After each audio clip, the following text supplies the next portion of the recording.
That's how I became this sober vet. Don't live, don't live, don't live.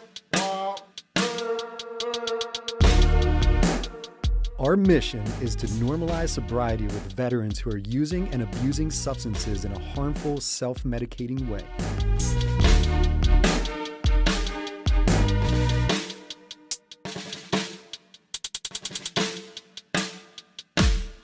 Welcome, world. I am Joe Urick. This is This Sober Vet Podcast, Episode 4. I would like to introduce the multi-talented Dr. Teresa Thomas. How are you doing today? I'm doing well. It's good to be here again. This is outstanding work that we're doing, Joe. I agree 100%. Let's keep this thing moving. So, question for you. We are 1 week away from Christmas. Are you prepared? As prepared as I'm going to be. So you have all me your and Christmas shop? Amazon. No, me and Amazon are going to be best friends this coming week. Nice. Yeah, I'm like 95% there. Luckily, my wife handles a lot of it with the kids. So good. I just got her wrapped up. We're all good with the kids. So now it's just like random family members. But luckily, I'm not seeing them till after Christmas. So I'll probably wait till the day before, as most men do. Well, I'm going to Texas to visit family cool. over Christmas. So Nice. I think one gift here, one gift there, and then I'll still be there after Christmas. So I think a lot of them will probably get some after Christmas gifts. There you I go. think they'll still be okay with it. Do you even need to bring a gift? Because you are the gift if you're going to visit. You know what? Since you put it that way, Then what? I might just want to not bring anything. Just walk into the party with a bow on your head. Like, I'm here. Myself. You're welcome. I'm here. Nice. I like that idea. Yeah. So I'm very excited about today's episode. And as always, I would like to start with a deployment story. So I don't know if you remember when we were in Ras Laffan, Qatar, we had a National Guard unit attached to us that was doing security for us. Yes. Well, one night, Sergeant Espinoza and myself were in the command post. So it was probably like 11:30, maybe midnight. We were on like a 24-hour shift. Well, I get a radio call from one of the guys from the National Guard, and he's like, hey, I don't know if you guys see this, but there's a Cessna, which is just a two-man plane, like a civilian plane, circling our AO, which is area of operation.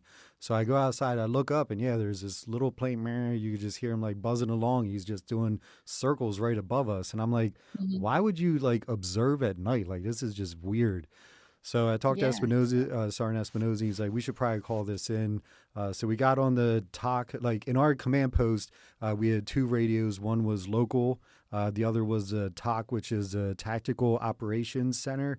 And on that radio, we could talk to Central Command. We could hear all of our allied forces, whether it was us, the UK, Australia. We could hear all their conversations, which was actually really cool. And that's what would keep me awake during these 24-hour shifts. So I get on the talk, I reach out to Central Command, and I say, hey, just want to let you guys know we have this happening. Told them the situation, gave them a sit rep, which is a situation report. They got on the radio to the Air Force and said, is anyone in the AO of Ras Laffan, Qatar? This one pilot got right on, was like, I could be there in 10 mics. For you civilians out there, a mic is a minute. So back at this time, I smoked cigarettes. So I was like, this should be cool. So I step outside, light a cigarette. Before I was done smoking this cigarette, again, this Cessna was just circling. And then all of a sudden, I hear his engine rev. He's like, "Mrr," and he starts doing a straight line instead of circles. And I was like, oh, someone's coming. So then you hear, it must have been an F-16. Again, it was dark. I couldn't see it, but I could see the marker lights on it, and they were red, white, and blue. And this jet just did a low flyby, and that Cessna hauled ass out of there. It was hilarious. I bet he did. Oh, yeah, I to bet me, he did. It was just so cool how like, and that wasn't even like a serious situation, but how quick the Air Force responded. And that is our segue into our guest today, which is a Air Force veteran. Her name is Fallon Mascot. So welcome, Fallon. How are you? I'm good, thank you. Welcome. It's great to have you on. Thank you. So we want to start just a little Q&A, just kind of hear a little bit about you. And if you don't mind just telling your story of why the Air Force, how you joined, how you picked your job in the Air Force, and just kind of fill us in on how you got there. Okay, so the reason I joined the military, because I didn't know what I wanted to do after high school. Okay. And I did not want to stay home. Nice. So I don't know why. Somewhere I heard about Marines, and I was like, Mom, that would be really cool. But thankfully, she said, hey, I know someone in the Air National Guard, and I checked that out instead. So that's how I ended up in the Air National Guard. So then my first job was... So real quick, where was your Sure. recruiter? Did you come out of Westchester, or where did you Okay, sign up? actually, I kind of flip-flopped. First, I went to PA. I actually started in PA. Okay. But they suckered me into some kind of special ops thing. And when I was at basic training, I learned, you know, they drink sweat from your socks or something. So I had split option. So I got back and I was like, I don't want to do this. So Right. I switched. Okay. My mom knew someone at Delaware Guard and he actually worked in the command post. Oh, cool. And so I was like, fine, whatever. So I switched to Delaware because I did split option. I was able to do that. I had time in between basic. So, yeah, so I did command post. Not for me. I'm not a computer person at all. I did my time in there, and then I switched to dental assisting because I was looking to do that, like dental hygiene civilian side. So That's very smart, because what I did in the Army with the Patriot missile does not correlate to anything in the civilian world. So at least you were setting yourself up for future success. So good for you.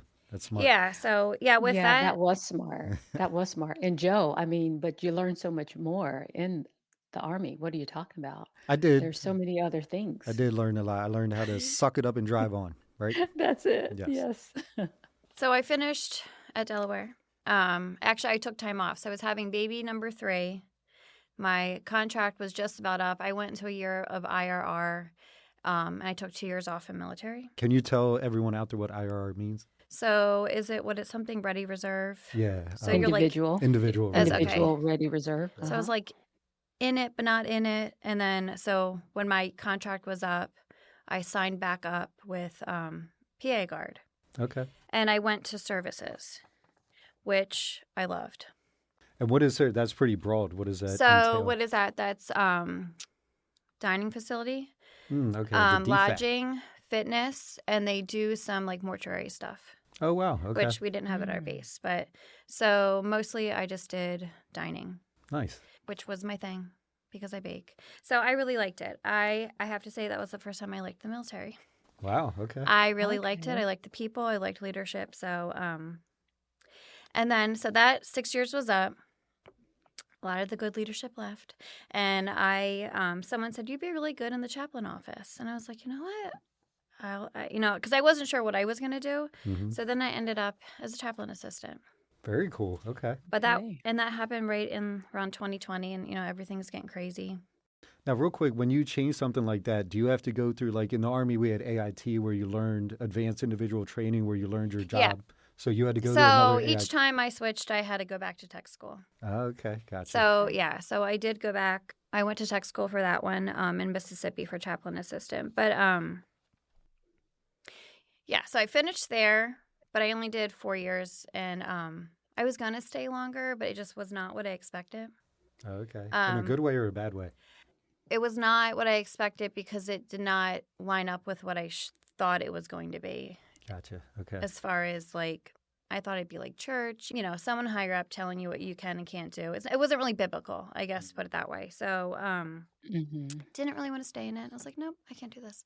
So I just retired this past year. Congratulations. So I had my Nice. 20 years. Okay. Yeah. Okay. Good. Very cool. Yeah, Awesome. congrats. J-Dog is your local veteran owned and operated junk removal company. We do everything from a single item pickup to a full estate clean out. We also do small demo, sheds, playgrounds, jacuzzis. Our pricing is based on volume. Estimates are always free. We also do our best to keep items out of the landfill. We have a warehouse in Willow Street where we take repurposed items. There we are able to donate to veterans in need, and the last Saturday of the month, we open it up to the public garage sale style so everyone can enjoy these items. Put some local veterans to work. Call J-Dog today. 844-GET-JDOG or 484-467-1424. So if you don't mind just jumping into what was your poison of choice, how did that start, when did it become a problem, just kind of tell that story. Pretty much.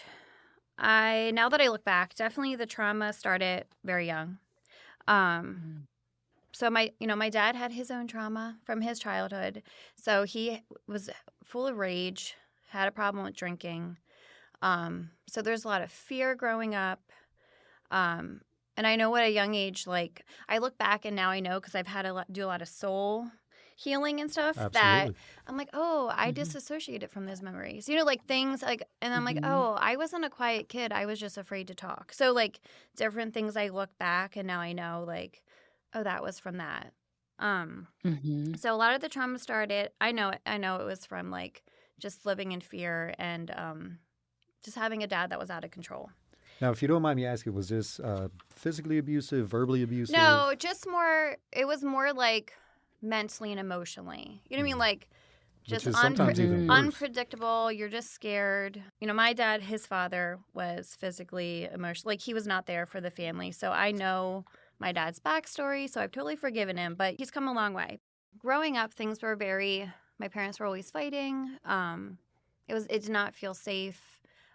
So I know a lot of the trauma came from that. Just being in unhealthy situations, like my dad's side of the family, there was a lot of drugs and alcohol. When my mom was working, my dad would sometimes just leave us places and go drink. So I think I had a lot of like abandonment issues. Now, Just, do you have siblings? I was the oldest of three. Oh, so you were kind of taking care of them Yeah. as well. So that was another thing, kind of feeling like when my mom wasn't there, I had to be the parent. Right. So Mhm. a lot was put on me. And unfortunately, it kind of felt like I had to be the parent for my parents, both of them. Because also my mom came from stuff. Though she didn't drink, she had her own issues and emotional issues. So it was like they both were slacking, and I was supposed to fill in their role. And that's tough for a child to do. It was, though. That is. It's funny, like I I mean, in some ways I loved it because I loved cleaning, baking, and like taking care of my siblings. Like, so in some ways I liked it, but then as I got older, I was like, I don't want to do this anymore, Mm-hmm. which is part of why I joined the military. I'm like, I need to get out of here. Like, I don't want to do Gotcha. this I anymore. see. Mhm. But my dad when he was home, he was not there. There was a lot of that just feeling like alone.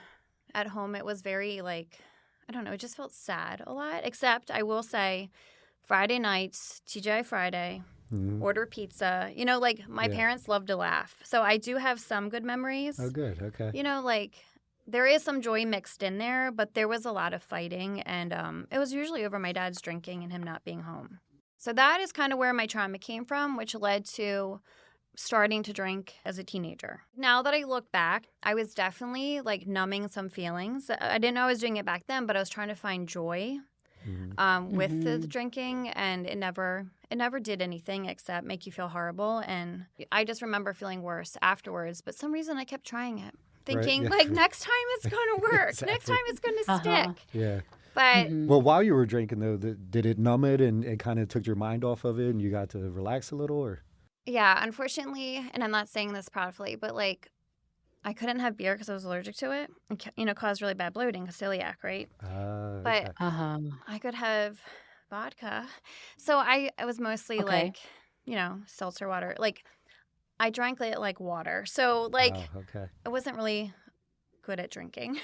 You know what I mean? Like I don't even think it went to numbing. You know what I mean? Like it just went, I don't know.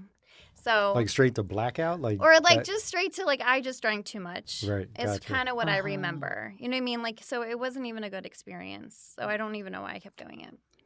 How long did you keep doing it, Fallon? So like what? Probably in high school. Like not saying it's normal because I don't want to normalize drinking, but It is, though, in high school. I did. I know, but I don't encourage my kids to go that path. Oh, of You know what I course, mean? So, right. but like we lived in the country. You go into a cornfield.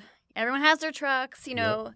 And then when I got older, I guess is like when I could go out is when I had like the liquor or whatever. But I actually had my first child at 22. And that's when I was like, when I gave birth to her, I was just like, I want nothing to do with that life before. Like something clicked on in me. Mm-hmm. I was motherly like, instinct, right? oh man, I would like getting rid of clothes from my past. I was like, I want nothing to do with that. So Uh-huh. that's when I like started changing. Like I was like, I just want to protect her. I just want to be a mom. Like I had a great job. We just bought a house. So I was headed in the right direction. That's huge. Good. But I still Mhm. had like this sadness, like I was still carrying a lot. Mm-hmm. That And trauma, that's that inner child that was still being carried with you. Even though you left your house and you grew up, you left your house, but that's still that inner child that is wounded inside of you. Yeah, and I guess it was one of those things. It's like, well, I left everything, but it didn't leave Yeah, me. And when I Right. went back to it, it exactly. was very traumatizing. So it was like, have a nice house, have a great job, baby. I'm like happy. I love cleaning. I don't know why. I just love cleaning a house. I love decorating. So I was like very happy, and I was like, why do I still feel this way? And I actually started like wanting to go to a counselor. So I was like, I don't know what's wrong with me. And I like went Mhm. to one session. I'm like, this is gonna take way too long. I'm like, I can't do this. I want to be So fixed Mhm. right now. I'm like, what are you asking me these questions Yeah. for? Like, this is not getting to the root of the problem. So I Mhm. actually was one day folding clothes on my bed in my room. I had a TV on back when you can actually watch television on TVs, and Joyce Meyer was playing, and I started listening to her, and then I ordered her book, Beauty for Ashes, and I read the book. And when it got to the part of Jesus's unconditional love, I just started bawling. Oh, good. It was like that little Mm. spot that was hurting. I was like, that's what I need. Mm-hmm. So, Nice. Yeah. and I realized like my mom, and I felt like the root was from my mom, even though my dad had done a lot. It was actually Mhm. like you could not please her. You know, she had a list of rules. You're shamed if you don't do what she says. So like at that moment, I knew like that's what I needed. I just needed someone to unconditionally love me. So Yeah. that's when I got saved. And I was Nice. like, I love Jesus. Like That's this is awesome. what I'm searching for. Mhm. Now, at this point, were you guys going to church as a family? Were you involved with the church at all? Or No, so growing up we were Catholic. okay, Uh-huh. And it wasn't until I had my first that I started wanting to go to church. And then I started noticing, oh, I have some anger issues. You know, like my daughter, you Mhm. know, like they're not listening. I'm like, oh, I don't like I'm kind of angry. What's going on? So then I started looking for a Christian counselor. And then somehow I found the Christian Life Center, New London Christian Life Center, and they had counseling there. And that actually is what really, really helped me because they did like biblical counseling. So they didn't just like talk about your feelings. You repented, you renounced it, like you went through a whole thing. so there was a whole healing process. Yeah, and Nice. I mean, it took a Mhm. while. It didn't fix everything, but it got me to a better place. And Nice. then also, I had community of people that I could reach out to. So, go ahead. Again, that support system is very important, That right? is huge. I think that's a running theme that we've talked about each week, how important that support system is. Yeah. Mm-hmm. I also wanted to mention in regards to when we talk about anger management, and anger, when you grow up in a household that is full of anger, emotional, psychological abuse, that is learned behavior that you take with you, right? So you have to unlearn the behavior that you learned. There are therapy approaches like cognitive behavioral therapy that helps you to reframe thoughts and develop healthier responses to some of those different things that you encountered as a child. So that's just another way to help with dealing with anger as well. Love that. Nice. Thank you. Sorry, can I actually talk about anger? Because I feel like Yeah. I was going to, and then I wasn't, and then you guys started to. Yeah. I Yeah. just Yeah. want Jump to, on it. because it wasn't until recently that I think I stopped justifying my anger. Okay. I thought I was Hmm. justified. I'm like, surely God agrees with me. But through a lot of like prayer and counseling, so because like if it's me, like sometimes what you know, if you start getting irritated, I feel like irritation is the beginning of anger, at least for me, right? So if I start like losing my peace and I'm feeling irritated, and then you know, kids are really great at, you know, They're awesome at that. so like if it starts feeling like chaotic around me, I used to try to like control everything, which only made it all worse. And then now I'm starting to get into anger and rage because I can't control everything and it's just getting worse. So, well, now when I'm like start noticing, okay, I'm getting irritated. Okay, wait, I'm hearing like I'm agreeing with anger. I'm like, I take every thought captive. Like, so I start taking every thought captive, like the Bible says. I'm commanding it to get in obedience with God's truth. I will verbally say, I do not agree with anger. Or if it's irritation, nope, I do not agree with irritation. Nice. I like that. So now I'm not perfect at this, there are times I'm like, okay, Lord, like, I just need to walk away because there's Mhm. certain children of mine that I'm like, I just need to walk away They right know now. exactly what button to push. Yep. But I no longer justify it. And actually, like, part of what I was looking for is with the drinking. So, I did a little bit when I was younger. I stayed away from it for a while. And then I was like, oh, well, I'm okay now. I'm just drinking at home. I would start to drink with kids home, like just to relax at the end of the night or like have a glass of wine or something like that. But then it also led to like numbing my emotions of frustration or just like dark. I don't know. I was still carrying a lot of like dark feelings. And I think it still was stuff from my childhood and trauma. But I started even drinking if I felt angry because I didn't want to feel angry and I didn't want to sit in my anger. So then I'm like, okay, well, so I was definitely coping with every single like emotion it felt like. So this was before like I stopped justifying it. I started justifying it like, oh, well, that Christian mom's doing it. Like, why Right. can I, like Comparison. started, Yep. which is the worst thing to do because you don't know where they're at in their biblical, in their Christian walk, whatever. But so it did start with like 1 glass of wine, then 3, now 2 bottles. So like over so many years, it just got bad.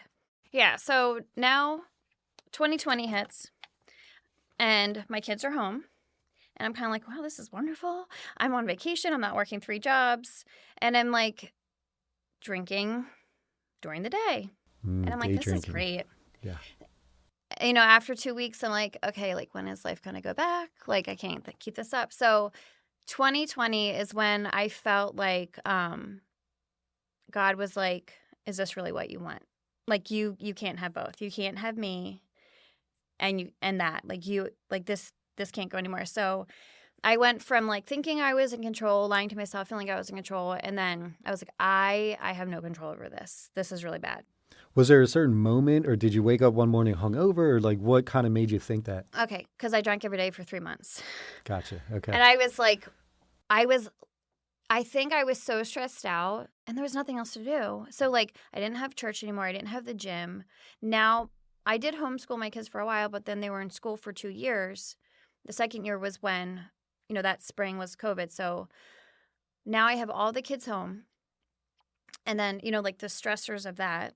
And I'm like, I don't know how to properly handle this. I have no way to escape. Like we're all in the house. So, the drinking wasn't working anymore. And then I'm like gaining 20 pounds. Like I'm just miserable. So it was like, I can't, like, I guess I was getting by before, but I could not get by anymore. So that was when I was like, I don't want this. But it took me 2 years to get free. Okay. Because From that moment, from that decision to when you actually From stopped. when I realized, like, this is horrible, I don't want this, it took 2 years because I just kept justifying it. I was in a cycle of, I don't want to do this anymore, I'm never drinking again, to laying it down, like, oh, I can handle it, I feel good now. Like, it was just a constant cycle and, like, regrets. And, yeah, there was so much that happened that year, but in a way, I know God was pruning me. He was pruning me. Like, there was, like, just a line, like, relationships that had to end. So I am thankful, but that was, like, the toughest because even, like, I had other family members going through stuff, and it was just, like, it was too much. It was a lot. So I struggled for 2 years after that, and it wasn't actually until almost 2 years later, there was a family party, and I did drink a lot at family parties because I did not enjoy family parties. So I was, numbing myself from the family parties, and there was kind of a fallout between all of us, and I stopped talking to them for a while, and they're who I drank with. Oh, okay. If I didn't drink alone, I drank with them. So that is when I stopped talking to my family, and I was just like, okay, I can't do this anymore. And I don't know, someone told me one time, like, just wake up every morning and just decide not to do it. I'm like, that's what I'm doing. Right. Like, do you understand? Yeah. I wake up every morning and say, I'm not going to do this. And then then it 10 o'clock, I creeps start back in. getting stressed out. And I'm like, oh, I need something. So I did write up, like, what worked for me. But I know we talked about community. Like, what got me through it is my pastor, who's also my friend. Good. I was able to text her every time I was, like, she would pray for me. They would encourage me. So the support and the encouragement was really what got me through it. Awesome. That's Like very to good. get over like the hump of, Mm-hmm. because it was not easy. No, it's definitely hard. Yeah. Because in my mind, I didn't see any way out. Like I didn't see past the pain that I was in, but I got through it. Are you or do you know a veteran who is struggling with substance abuse that could use some motivation? Have them tune in. Look, they won't change until they're ready to, but if we could cause a crack in the dam, it doesn't hurt to listen. If you are a sober veteran that would like to share your story in hopes to inspire others, please contact us at thissobervet.com. Show notes and more info could be found at thissobervet.com, and be sure to check us out on social media. We'd love to connect with you. Part of my journey was I was getting frustrated because I was living the definition of insanity. I kept trying the same thing, expecting a different outcome.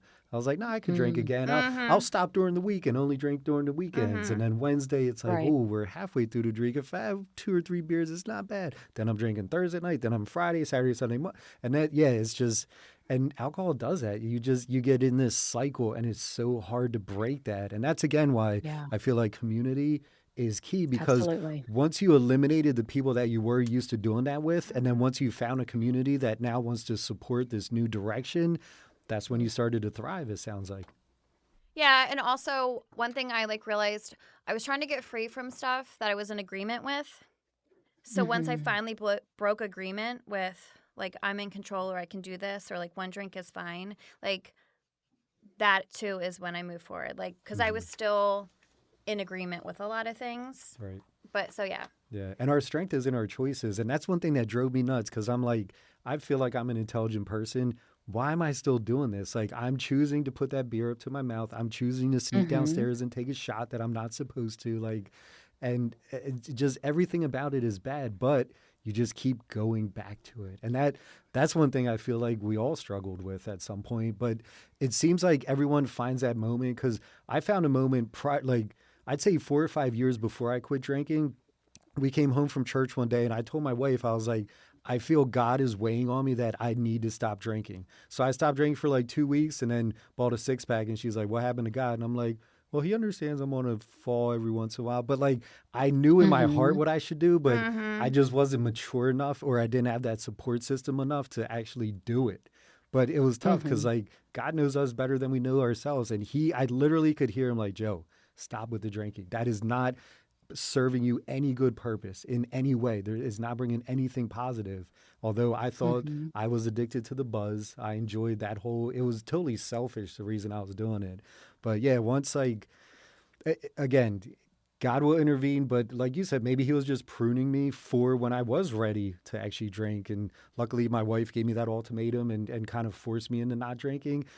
But now on this side of it, like when I was on my sober journey, it probably took me about 3 to 4 months to really feel like, wow, I feel better in every way. This is starting to make sense. But those first like 2 or 3 months, any situation I was stressed out, I was like, I want to drink, but I can't drink. Now I'm mad at the world because I don't know what to do.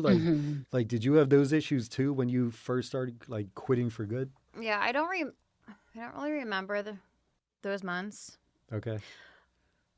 But I do remember there have been a few times where things start flaring up, and then they'll start like, just drink, you'll be fine. Yeah. I'm like, this is a lie. But yeah, like the frustration. But I had like, now I would send out a group, a text. Hey, can you pray for me? Like, this is good. what I'm struggling. Like, so yeah, I did have some of those, and you're like, I don't know what to do with myself right now. Yeah, or like go for a drive or something. Right. I remember that in the beginning. It was definitely like, I don't know what to do right now. Like, I'm having all of this, but the fact that you reached out to your support system, that's good, because a lot of people, and I don't know if this is a male thing, it was tough for me in the beginning because I'm supposed to be a strong, independent male. So like when I would be hesitant to reach out because I didn't want to show weakness. No idea why, because we're all weak at certain times, but I was just Absolutely. kind of stupid and stuck in my ways. And so kudos for you for reaching out. And it seems like that helped. Like, did that get you through those tough times, or? it did, especially because my pastor, and she tells everyone, like, she walked through it. She had a problem drinking, and God told her, it was time to stop. So, like, having someone who already walked through it and was walking in freedom Hmm. was definitely helpful, encouraging, like, okay, if you did it and I see what God's done in your life, like, I can do this. So that was definitely helpful. Great. And I also want to mention, because it's wonderful, how we talk about, our faith and how God is able and is in control. But we want to also remember, right, that faith without works is dead. So you have to do the work as well. A lot of times we expect this big miracle out of the sky, and sometimes it just doesn't happen that way. So there's work that needs to be done, and that work can include going to AA, right? That work can include going to Hmm. counseling. That work can include, again, leaning on that support system. So there's resources that our Father puts in place for us here on earth. And so it's up to us to also tap into those different resources that are available to us to do this walk that we're being Yeah, called to because do. again, you can't do it alone. None of us can do this alone. This is very No. difficult. You have to lean on people that have either been through it or are just here to support you. So, do you have an actual sober date? Like, do you remember when you kind of quit drinking? I just know it was summer of 2022. Okay, gotcha. Well, what coping strategies or tools have you found most effective during difficult times, Fallon? Prayer, talking to God, and reaching out Hmm. to people from my church. Like, if I really can't, like, if my emotions are too out of control, because I guess I'm referring to anger, because I don't, that was the source. So, like, anger and frustration was like my main thing. So, definitely going to church. And also, I know I threw some things in here. Like, I feel like what God has done with me through this is like restored my joy. And going to Sundays, I'm like, we are not missing worship. I need to feel his presence. I need to soak in it. So that to me is a coping mechanism, which I know we can still do it ourselves during the week. It's just a little bit harder for me sometimes. So getting to church, getting to worship, hearing the word, being with people. I do love the gym. Like the gym, that's been a little bit harder for some reason, but I'm going to get back to it because I feel like I feel better. Like I feel better when I'm working out. So that is another one. I agree with Yeah. the church thing. Whenever I don't go to church, I feel empty or off. Like if I'll go 2 or 3 weeks, whether it's we had events or Luke has dance or something just like it doesn't allow us to go. And I always say like when we go to church, it fills my bucket. It gives me what Mm-hmm. I need to get through that week. And usually by Saturday, Sunday, my Hmm. bucket's just about empty. And then boom, we get another sermon and it kind of, yes, okay, let's attack the week. So I could totally relate. Like going to Hmm. church is huge for me. Yeah, Absolutely. that's like, yeah, I can't miss church and we need to be there for worship. So, yeah, I think church community, God's word, just constantly talking to God. Because, like, for a while there, after I had my fourth and I had like really bad postpartum and I just shut down, which is why I know the drinking got bad Hmm. because I wasn't praying, I wasn't in the word. Like, I still loved him, but like, I just kind of shut down. So, getting back into the word and just talking to God daily and repenting, Yes, not that's huge. justifying my sin anymore. Right. Like, so And I feel like the enemy knows when you're shutting down because he's like, oh, now I get to play with her, you know? And then he creeps in, and that's when you start to drinking. And and that, yeah, yeah, being alone, like trying to get you alone, like yeah, that was the enemy's tactic with me, absolutely. like isolating myself. Hmm. And I've had to work through that a lot because I would just shut people out and like, I'm not talking to anyone for a week, like, and now I'm learning that's the tactic and that's, so I don't isolate. Good. You can't isolate, at least for me, I cannot isolate because that's like when I'm the weakest. So that would be another one. It's good Yeah. that you recognize it because, like, as soon as you start to do that, you could kind of snap out and be like, whoa, whoa, what am I doing? Because this lets him in, you know? And Mm-hmm. then you kind of want to step away from that. Hmm. So that's good that you recognize that. Yeah. I think it's wonderful how the church and how your faith has brought you through to a point to where you are sober. I want to talk to those who are like, church sounds good. I don't know about that, if that's for me. My thing is, God uses people and resources as well, right? So reach out to those resources that are put here on earth for you. As I was saying before, like Alcoholics Anonymous, using the support system that is there to support you, uh, going to counseling, getting a counselor, the VA, you can go to the VA and get help there, the different treatment programs that are available. Use those resources that are here on earth for you to utilize to get yourself the treatment that you need because it is available. It's available to Good you. point. Very good point. So, Dr. T, what is a good suggestion on people that maybe are introverts and isolation is their comfort zone, even though isolation is like the enemy? What's a good idea for them or a suggestion? Absolutely. And the wonderful thing about these organizations is that they also have online So you don't even have to go out. Yeah. areas. You don't even have to go out. You can go online and use these resources. Even with church, you can go online. I know they say it's for the sick and shut in. It's for the introverts Mm-hmm. too, Right. right? To go online and still get filled with the word if that's something that they want to do. But constantly staying connected, and that can be in the virtual way also. My name is Fallon Mascot, and that's how I became the Sober Vet.